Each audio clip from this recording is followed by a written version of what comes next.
स्वामी समर्थ. तर आजचा मेनू बनवलेला आहे. मेनू म्हणजे ड्रायफ्रूट्स बनवले आहेत मुलांसाठी. तर आज मी तुमच्यासाठी अगदी पौष्टिक आणि चविष्ट घरच्या घरी सहज बनवणारे ड्रायफ्रूट्स लाडू घेऊन आले आहे. हे लाडू लहान मुलांपासून मोठ्यांपर्यंत सगळ्यांनाच आवडतात आणि रोजच्या स्कॅनसाठीही उत्तम आहेत. सर्वप्रथम मी बदाम व काजू, अक्रोड, पिस्ते आणि इतर ड्रायफ्रूट्स तयार करून घेतले आहेत. यामध्ये मी जवस घातलेला आहे, पेंड खजूर घेतलेली आहे 1 किलो आणि मनुके घेतलेले आहेत. तर इथे मी बदाम छान भाजून घेतलेले आहे. बदाम आपल्याला परतवून घेतले की मी काजू घातलेले आहे. काजू व्यवस्थित आपल्याला छान असे खरपूस रंग येईपर्यंत परतवून घ्यायचं आहे मंद आचेवर. तर इथे मी सगळे ड्रायफ्रूट्स असे भाजून घेतलेत. हे घातलेले आहेत टरबुजाचं मगज घातलेलं आहे, कद्दू बी घातलेले आहे, काळे मनुके पण आता मी घालत आहे त्यामध्ये. हे थोडे थोडे आपल्याला ते तुपामध्ये भाजवून घ्यायचे आहे, जेणेकरून आपल्याला त्याचा कडवटपणा म्हणजे कद्दू बीचा त्याचा कडवटपणा येऊ नये म्हणून सगळं आता मी परातीमध्ये थंड व्हायला ठेवत आहे.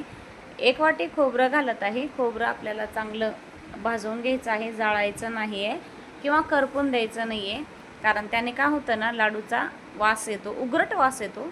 तर इथे मी परत त्यानंतर आता फुटाणे भाजून घेणार आहे. तर फुटाणे आपल्याला भाजून घेतल्या, खोबरं काढून घेतलं, फुटाणे हे मी आता भाजून घेतलेले आहे. त्यानंतर परत एकदा आपल्याला थोडंसं तूप घालायचं आहे.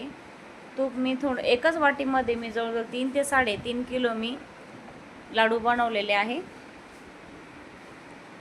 मला माझ्या मुलांसाठी पाठवायचं होतं. माझा मुलगा ना बाहेरगावी शिकायला आहे, तर तो काय करतोय तो मी सध्या सांगू शकत नाही. असं म्हणतात ना, तुम्ही काय करता हे लोकांना नका सांगू, तुम्ही घर घेताना पण सांगू नका, तुम्ही गाडी घेताना सांगू नका, असंच काहीतरी माझं आहे. चला, स्वामींच्या आशीर्वादाने माझी इच्छा पूर्ण झाली की मी नक्की तुमच्यासोबत शेअर करेल की माझा मुलगा नेमकं काय करत आहे. तर इथे मी पेंड खजूर असे पूर्ण 1 किलो घेतलेले होते आणि बिना बीचे आणू नका. मला ड्रायफ्रूट्सवाल्याने सांगितलेलं आहे की बिना बीचे पेंड खजूर चांगले नसतात, तर मी शक्यतो चांगल्याच क्वालिटीचे आणले त्याच्यासाठी.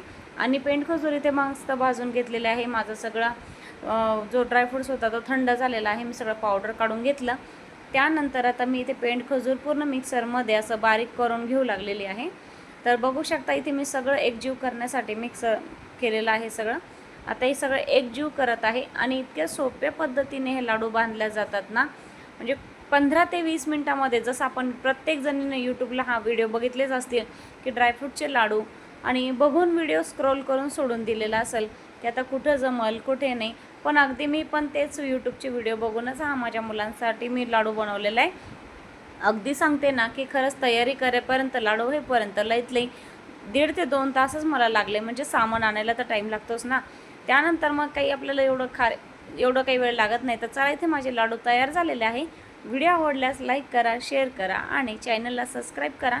लाडूसुद्धा बघा किती मऊ सटक झालेला आहे आणि खायला पण अगदी सोपा जातो आहे.